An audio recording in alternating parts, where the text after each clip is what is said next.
মানুষকে সাজা দিয়ে জেল হাজত খাটিয়ে মানুষকে মানুষ তৈরি করা যায় না। সেই মানুষ তৈরির কারখানা ইসলামিক ফাউন্ডেশনের শিক্ষকরা তারা নিজের জীবন তর্বণ সবকিছু শেষ করে দিয়ে তারা মাত্র 5,000 টাকার জন্য সম্মানী এটাকে বেতন মনে করে না। তো না করে এই শিক্ষকরা দিন রাত পরিশ্রম করে ঘুমকে ত্যাগ করে এই রমজান মাসে ঘুমকে ত্যাগ করে তারা শিক্ষাদান করে। সেই শিক্ষাকে যারা বিনষ্ট করতে চান তাদের হুঁশিয়ার করেন কিছু বলে চাই।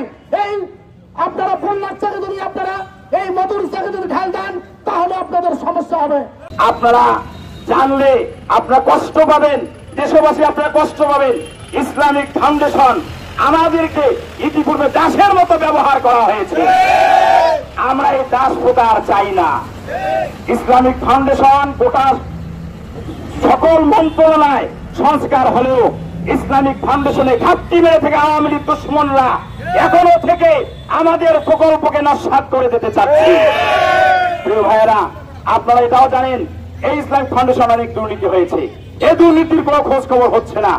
এখন যারা আমাদের এই প্রকল্পকে আউটসোর্সিং এ দিতে যাচ্ছে তারা এটাকে জায়েজ করে নিতে যাচ্ছে আউটসোর্সিং এর মাধ্যমে আরো বড় ধরনের দুর্নীতি করে। আপনারা কি বলেন?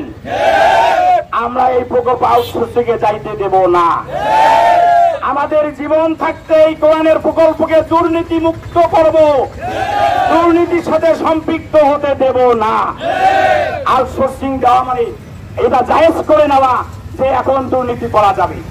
অতএব আমরা আজকে এই মানববন্ধনের মাধ্যমে আমরা মাননীয় প্রধান উপদেষ্টা আপনার কাছে অনুরোধ করতে চাই, এই 5,000 টাকার বেতনে চাকরির লোকগুলো চাকরি খেয়ে আপনি খুব ভালো কিছু করতে পারবেন না। আপনি এদেশে যুবক বয়সে এই দেশের মানুষের কল্যাণ করেছেন।